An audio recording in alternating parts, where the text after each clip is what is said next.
आप सभी का स्वागत है आपके अपने चैनल डिफेंस 93 पर। जैसा कि आप सभी जानते हैं कि हम लोग 10 क्वेश्चंस पर डे प्रैक्टिस करते हैं, जो कि आपके प्रीवियस ईयर के क्वेश्चंस हैं। बहुत सारे स्टूडेंट कल यानी कि पिछले वाले क्लास में, कल का मतलब कि पिछले वाले क्लास का, उन्होंने होमवर्क का आंसर दिया था। थोड़ा सा दिल खुश हुआ भाई, लिटरली मैं बता रहा हूँ। बहुत मतलब लगा कि हाँ चलो कोई देखता है, कोई पढ़ता है। लेकिन एक और आपसे रिक्वेस्ट है कि आप सभी शेयर करिए, और पर डे मैं आपसे बता दूं कि आप सभी होमवर्क का क्लास का जो क्वेश्चन है उसका आंसर जरूर कर दीजिए, ठीक है। हर रोज जो भी आपका क्वेश्चन है ना, उसका आप आंसर करो भाई, होमवर्क का। तो चलिए फिर हम लोग आज का हम बात करते हैं। तो हम पिछला होमवर्क के क्वेश्चन का हम बता दें। आंसर क्या था कि भारत की सबसे बड़ी झील वेम्बनाड झील देश के किस राज्य में स्थित है, ठीक है। तो आप सभी जानते हैं कि वेम्बनाड झील जो है वह केरल राज्य में स्थित है, ठीक है भाई। वह कहाँ स्थित है? तो आपके केरल राज्य में स्थित है, ठीक है। केरल राज्य में स्थित है आपके वेम्बनाड झील। आप सभी जैसा कि जो बच्चे केरल आंसर किए थे वो बहुत ही खूबसूरत। भाई साहब आपका तैयारी बहुत अच्छे लेवल पे है। आप इसी तरीके से पढ़ते रहो और आंसर करते रहो, एकदम मजा आ जाएगा, ठीक है। और यह एक पिकनिक स्थल भी है, ठीक है। यह जो वेम्बनाड झील है, ठीक है, जो केरल राज्य में है, वह क्या है? एक पिकनिक स्थल भी है, ठीक है। आप जाना नौकरी के बाद अपनी वाली के साथ पिकनिक मनाना है ना? हाँ बिल्कुल। चलिए फिर, तो ये रहा आपका वेम्बनाड झील, केरल राज्य में है। और वेम्बनाड झील किस चीज के लिए फेमस है? तो पिकनिक स्थल के लिए भी फेमस है, ठीक है। तो चलिए आज के सेशन में आपको कुछ और मिलेगा। जैसा कि आप सभी जानते हैं कि हम जीके को कवर करा रहे हैं एसएससी जीडी के पॉइंट ऑफ व्यू से। तो आपकी किताब के लेखक भी पूछा जाता है, ठीक है। किताब के लेखक भी पूछे जाते हैं आपके एग्जाम में। तो हम लोग पर डे कम से कम 5 से 10 लेखक लास्ट में नोट डाउन करेंगे। पहले आपका 10 क्वेश्चन हम कराएंगे जो कि प्रीवियस ईयर के हों। उसके बाद से 5 से 10 लेखक का हम नाम बताएंगे, कौन सा किताब किसने लिखा, ठीक है। तो उस पर हम चर्चा करेंगे। उसके बाद हम आपको एक होमवर्क देंगे और हम आपसे यह भी उम्मीद रखेंगे कि आप सभी स्टूडेंट होमवर्क का आंसर करिएगा, ठीक है भाई। सभी स्टूडेंट, आप सभी में सभी स्टूडेंट होमवर्क का आंसर करिएगा, और थोड़ा सा मेरा जो सार्थकता है पढ़ाने का वो सिद्ध हो जाएगा, ठीक है। और प्लीज आप सभी उन सभी बच्चों के पास एक मतलब शेयर कर दीजिए, कम से कम एक ग्रुप में, स्टडी ग्रुप में शेयर करिए, और फेसबुक पे है तो फेसबुक पे शेयर करिए, ताकि वो हर एक स्टूडेंट जुड़ जाए। लिटरली मैं बता रहा हूँ कि हमें वो नहीं होता है। आप सभी देखते हो कितना देखता है बच्चा, तो ऐसा नहीं है। यहाँ कमाने के पर्पज से नहीं भाई साहब, बस आप तक वो चीजें पहुंच जाए, वो बातें पहुंच जाए। क्योंकि मुझे मालूम है कि एसएससी जीडी के तैयारी करने वाले वो हर एक मिडिल क्लास फैमिली का बच्चा होता है, हर एक स्टूडेंट मिडिल क्लास फैमिली का होता है। तो भाई आपके सपने में थोड़ा सा अगर हम जान डाल दें तो इससे मेरे लिए कोई बात नहीं है, ठीक है। मतलब अब हम इससे ज्यादा कुछ अचीव नहीं कर सकते हैं अगर आप में थोड़ा सा अगर हम जान डाल दे तो, ठीक है। अब इसके अलावा हम कुछ नहीं कर सकते हैं आपके लिए। तो प्लीज आप सबों से एक रिक्वेस्ट है। तो चलिए आज का हम पहला क्वेश्चन स्टार्ट करते हैं भाई। पहला क्वेश्चन है कि निम्नलिखित में से सामान्यतः किस पोषक तत्व की कमी के कारण घेंघा रोग होता है? बताओ भाई, किस पोषक तत्व के कारण घेंघा रोग होता है? आप सभी बताइए, पोषक तत्व के कारण, किस पोषक तत्व के कारण घेंघा रोग होता है? घेंघा रोग क्यों होता है? घेंघा रोग में आप सभी जानते हैं क्या होता है कि यहाँ पे एक तितली आकार की एक गला में एक ग्रंथि होती है जो थोड़ा सा फूल जाती है। तो घेंघा रोग किसके कमी से होता है? किसके पोषक तत्व से? आप जानते हैं टाटा साल्ट का आप नमक खरीदिएगा ना, तो उसमें लिखता है आयोडीन युक्त नमक, ठीक है। तो वो क्या है? आपका पोषक तत्व आयोडीन, ठीक है भाई। क्या है आपका? आयोडीन। आयोडीन के कमी से घेंघा रोग होता है। मैं एक और आपको डाटा दे दूं कि भारत में, भाई मेरे लिए नोट डाउन करना, भारत में 10 लाख, ठीक है, 10 लाख लोग जो हैं वो घेंघा रोग से पर ईयर पीड़ित निकलते हैं, मतलब रोगी निकलते हैं, ठीक है। तो आयोडीन इसका करेक्ट आंसर है। अब हम लोग चलते हैं अगले सवाल के तरफ। किस पोषक तत्व के कारण घेंघा रोग होता है? मेरे साथ एक बार बोल दीजिए। तो वो रोग कौन सा पोषक तत्व है आपका, तो आयोडीन है। क्लियर है। अब दूसरा सवाल देखिए कि वर्ष 1774 में प्रसिद्ध, देखो भाई 1774 में, वर्ष 1774 में प्रसिद्ध रोहिला, ठीक है, एक युद्ध हुआ था। ठीक है, यही कह रहा है ना क्वेश्चन कि रोहिला युद्ध में रोहिला को अवध के किस नवाब ने हराया था। ठीक है, तो किस 1774 में, तो आप सभी लिख लेना कि 1773 में, 1773 से 1774 में, ठीक है, वहां एक अफगान के ऐसे लिखो आप, रोहिला, ठीक है, रोहिल खंड एक जगह था जहां के अफगान उच्चायुक्त जो थे, ठीक है, अफगान उच्चायुक्त जो थे वो विद्रोह कर दिए थे। ठीक है भाई, रोहिला जो युद्ध है उसका नाम इसलिए पड़ा क्योंकि 1773 से 74 में रोहिलखंड में अफगान के कुछ उच्चायुक्त थे जो कि विद्रोह कर दिए, और इस विद्रोह को दबाने के लिए सुजाउद दौला आते हैं। ठीक है, सुजाऊ दौला, ठीक है, सुजाऊ दौला आते हैं और इन्होंने यह इसे मतलब उस विद्रोह को दबा देते हैं। और यह आप जानते हैं कि अवध के उस टाइम ये नवाब थे सुजाऊ दौला 1774 में। तो आपका करेक्ट आंसर क्या हुआ, सुजाऊ दौला। ठीक है, आपका करेक्ट आंसर क्या हुआ मेरे भाई, सुजाऊ दौला। ठीक है, क्लियर है। देखिए, अफगान उच्चायुक्त रोहिल खंड 1773 से 1774, सुजाऊ दौला, रोहिल युद्ध एक होता है, रोहिला युद्ध 1774 में। आप सभी इन सभी बातों को लिख लिए कि क्यों हुआ था, कैसे हुआ था। क्लियर है। चलिए फिर अब हम चलते हैं अगला। तो इसका करेक्ट आंसर क्या होगा भाई मेरे, सुजाऊ दौला। आप सभी नोट डाउन करते हुए चलिएगा, जितने एक्स्ट्रा बात हम बताते हैं ना उन सभी को आप सभी नोट करना बिल्कुल भी मत भूलना भाई।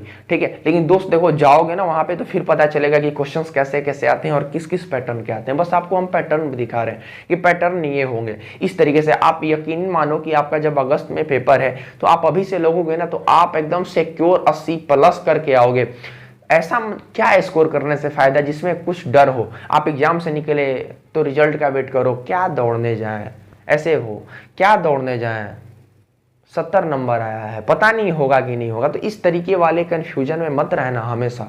ठीक है, चलिए फिर अगला सवाल है कि पोलावरम सिंचाई परियोजना किस नदी पर बनाई गई। पोलावरम, ठीक है भाई मेरे, बताओ फटाफट। पोलावरम जो सिंचाई परियोजना है वह किस नदी पर बनाई गई, तो बताओ। ठीक है, पोलावरम जो परियोजना है वह किस नदी पर बनाई गई, तो गोदावरी नदी पर। ठीक है भाई, गोदावरी नदी पर पोलावरम जो परियोजना है वह बनाई गई। ठीक है मेरे दोस्त, गोदावरी नदी पर आपका पोलावरम परियोजना बनाई गई आंध्र प्रदेश के पश्चिमी घाट। ठीक है, कहां पे भाई, तो आंध्र प्रदेश के पश्चिमी घाट पर गोदावरी नदी के पर आपको पोलावरम परियोजना सिंचाई परियोजना बनाया गया। ठीक है भाई, क्लियर है। पोलावरम सिंचाई परियोजना कहाँ, तो आपके गोदावरी नदी आंध्र प्रदेश में। बस इतना जान लो।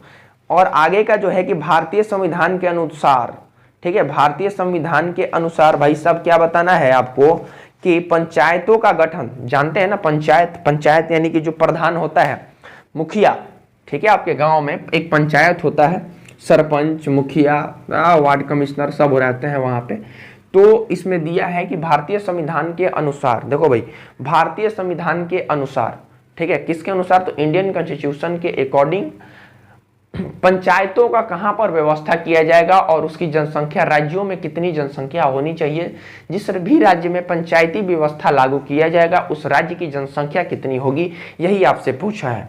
ठीक है, कि भारतीय संविधान के अनुसार मध्यवर्ती स्तर पर पंचायतों का गठन एक ऐसे राज्य में नहीं किया जा सकता जिसकी जनसंख्या निम्नलिखित में से किससे अधिक न हो, तो भाई मेरे 20 लाख से अधिक न हो। ठीक है, ऐसा 20 लाख, ठीक है, ऐसा राज्य जिसका जनसंख्या 20 लाख से अगर अधिक नहीं है तो वहां उस राज्य में पंचायत व्यवस्था नहीं लाया जाएगा। क्लियर है, 20 लाख से अधिक ना हो तो पंचायती व्यवस्था नहीं नहीं लागू होगा। वहां पे पंचायत की जो व्यवस्थाएं हैं उसे हम इंप्लीमेंट नहीं करते हैं। ठीक है, तो कितना इसका है, तो 20 लाख है। ठीक है मेरे भाई, क्या है आपका, 20 लाख है। ठीक है, चलिए फिर बहुत खूबसूरत आप सभी। चलिए अब अपने क्या है कि अगला सवाल कि हल्दी घाटी के युद्ध में किस सम्राट की सेना ने महाराणा प्रताप से युद्ध किया था? हल्दी घाटी की सेना ने हल्दी घाटी के युद्ध में, ठीक है। तो आप सभी जैसा कि जानते हैं कि हल्दी घाटी का, देखो भाई, हल्दी घाटी युद्ध, ठीक है। तो मेवाड़ के ये थे महाराणा प्रताप, ठीक है। हल्दी घाटी युद्ध होता कब है? तो 18 जून आपका 56 में, 1856 में ना, 18 जून 1856 में हल्दी घाटी युद्ध, ठीक है भाई। तो 18 जून 1500, अरे 1576 भाई, 1576 में, ठीक है। 18 जून 1576 में हल्दी घाटी युद्ध होता है, जो कि महाराणा प्रताप, ठीक है, और अकबर के बीच होता है, ठीक है। महाराणा प्रताप और अकबर के बीच लड़ा जाता है। इस युद्ध में अकबर, महाराणा प्रताप वर्सेस अकबर होता है, ठीक है। और इस युद्ध में महाराणा प्रताप की हार हो जाती है। यहां ऐसे लिखो, ठीक है। महाराणा प्रताप की हार होती है। 18 जून 1576 में हल्दी घाटी युद्ध होता है। मेवाड़ के शासक थे उस टाइम महाराणा प्रताप और अकबर के बीच में होता है, जिसमें अब महाराणा प्रताप की हार होती है, यानी जीत किसकी होती है? आपकी अकबर की होती है। क्लियर है भाई? चलिए फिर क्लियर है। अब चलिए हम लोग आगे बढ़ते हैं और आगे अगला क्वेश्चन हम लोग देख लें एक बार। अगला क्वेश्चन क्या है, ठीक है। तो अगला क्वेश्चन आप सभी देख लीजिएगा कि भाई क्या है अगला क्वेश्चन, कि भारत में सैन्य सेवाओं के लिए सर्वोच्च पुरस्कार निम्नलिखित में से कौन है? सर्वोच्च पुरस्कार, अगर आप सेना में भर्ती होते हैं, आर्मी, नेवी, एयरफोर्स में, तो आपको एक पुरस्कार से नवाजा जाता है और वह है परमवीर चक्र पुरस्कार, ठीक है। परमवीर चक्र पुरस्कार। और यह कब, इस पुरस्कार को बनाया कब गया? तो आप लिख लेना 26 जनवरी 1950 में, ठीक है। 26 जनवरी 1950। अच्छा, 26 जनवरी 1950 को और क्या हुआ था? तो आप कहिएगा कि सर 26 जनवरी 1950 को अपना संविधान लागू हुआ था, ठीक है। तो 26 जनवरी 1950, ठीक है, परमवीर चक्र एक पुरस्कार बनाया गया। अब चलिए, अब क्या है कि इसे मिलता कब है? तो अभी तक 21 लोगों को मिला है, जिसमें कि 14 लोग मरणोपरांत दिया गया है, ठीक है, मरने के बाद, ठीक है। 21 लोगों में से 14 लोगों को मरणोपरांत मिलता है। यह अधिकतर मरने के बाद, यानी शहीद होने के बाद ही इसे दिया जाता है। शहीद होने का मतलब कि यह एक ऐसा पुरस्कार है, मतलब सबसे ऊपर लेवल का पुरस्कार है, ठीक है भाई, परमवीर चक्र। और परमवीर चक्र पाने के लिए बहुत जुनूनी होना पड़ता है, ठीक है। तो उन्हीं लोगों को मिलता है जो हमारे इस मिट्टी के, है ना, रक्षा में, सुरक्षा में अपने प्राणों का न्यौछावर कर देते हैं। तो उन्हीं लोगों को अधिकतर परमवीर चक्र दिया गया है। जो शहीद हो जाते हैं हमारे फौजी भाई, उन्हें परमवीर चक्र दिया गया है। अभी तक टोटल 21 लोगों को दिया गया है, जिसमें कि 14 लोगों को शहीद होने के बाद दिया गया है, ठीक है भाई। चलिए फिर अब अगला सवाल पे हम जिक्र करते हैं। आप लिख लो भाई, परमवीर चक्र।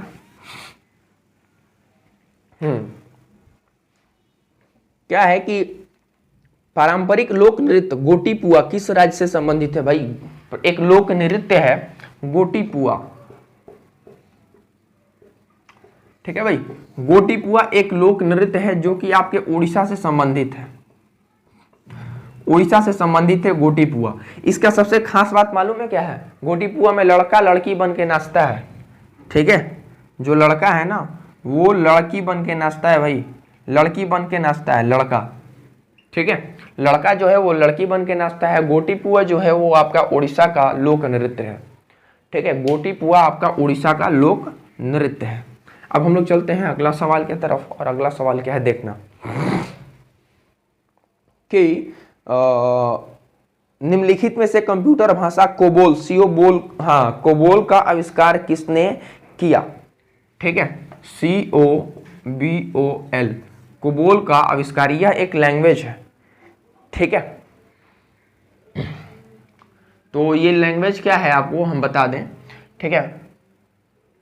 यह एक बिजनेस का लैंग्वेज है, ठीक। अब हम आपको बता दें कि इसका आविष्कार किसने किया था, तो मोरे होपरे एक नाम है, ठीक है। बड़ा अजीब टाइप का नाम होता है इन लोगों का, ग्रेस मूरे होपर, ठीक है, ग्रेस मूरे होपर, ठीक है। इन्होंने कोबोल नामक भाषा लैंग्वेज का आविष्कार किया था, ठीक है।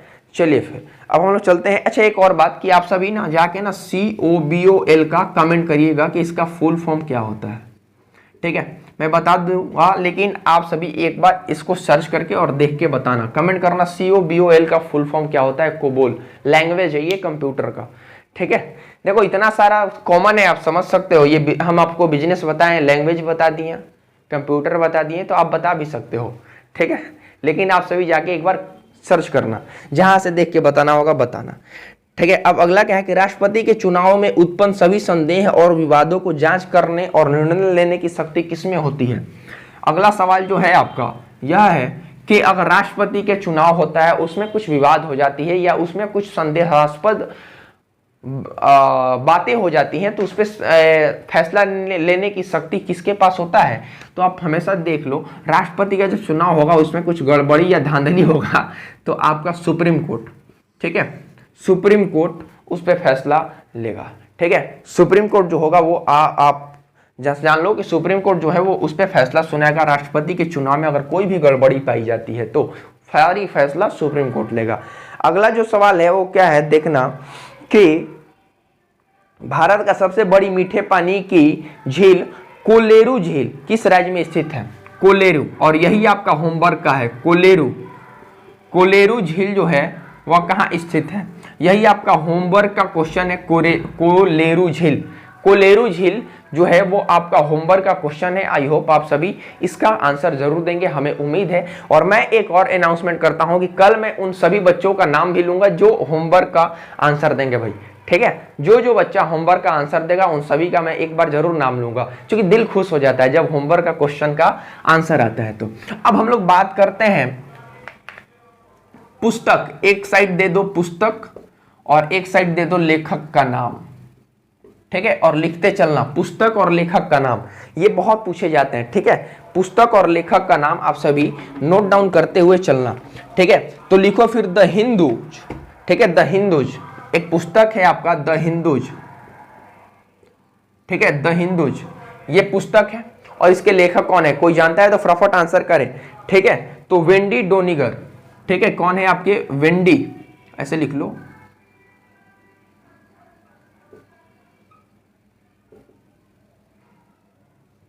ठीक है। द हिंदूज का लेखक कौन है, वेंडी डोनिगर, ठीक है, फटाफट लिखना। द हिंदू का लेखक कौन है, तो वेंडी डोनिगर। थोड़ा सा हम इसे रिफिल कर लें मार्कर को, तब तक आप सभी आंसर दो, ठीक है, वेंडी डोनिगर। चलिए फिर गीता रहस्य किसने लिखा है, sorry my experiment with truth किसने लिखा है, माई एक्सपेरिमेंट विथ ट्रूथ, ठीक है, माई एक्सपेरिमेंट विद ट्रूथ किसका है, माई एक्सपेरिमेंट, ठीक है। देखिए माई एक्सपेरिमेंट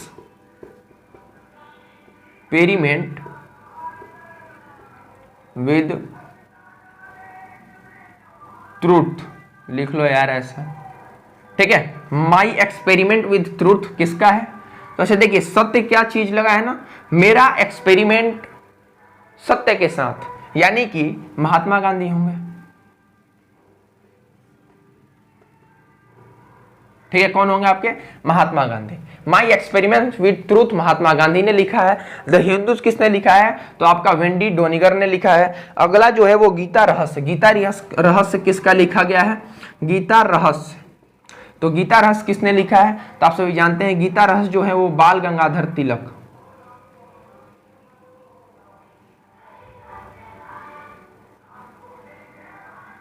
ठीक है, बाल गंगाधर तिलक।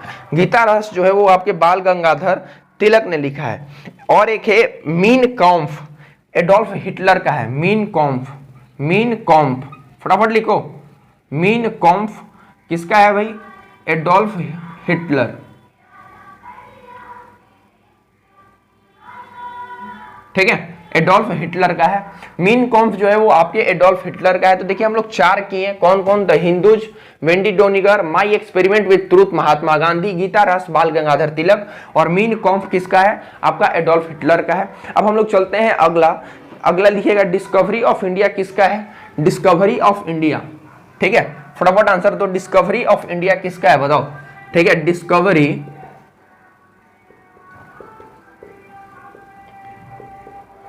डिस्कवरी ऑफ, लिख लो यार इसको इंग्लिश में,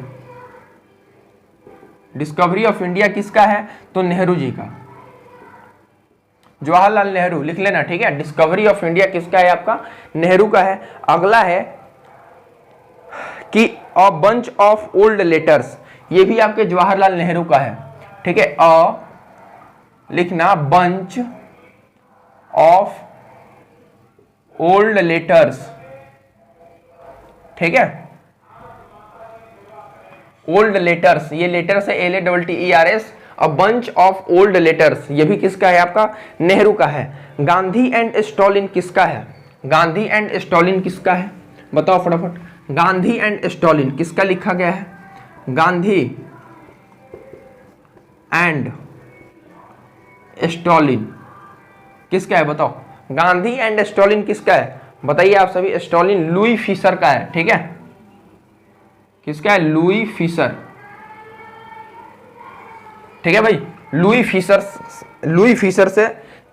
फिशर ने गांधी एंड स्टालिन लिखा था, ठीक है। Louis Fischer, Gandhi and Stalin, Mein Kampf, Adolf Hitler, Discovery of India और a bunch of old letters, ये आपके नेहरू जी के हैं। तो इतने सारे जो भी थे आपके नाम वो हम बताएं, और इसी तरीके से 8, 10, 5 इसी तरीके से हम लोग पर डे बुक के जो भी लेखक हैं, किताबों के जो लेखक हैं, उन सभी के बारे में चर्चा करते हुए सेशन को खत्म करेंगे। तो फिलहाल के लिए इतना ही। जय हिंद, जय भारत। आप सभी होमवर्क का आंसर करना भाई, होमवर्क का आंसर नहीं किए तो सोच लेना फिर, ठीक है।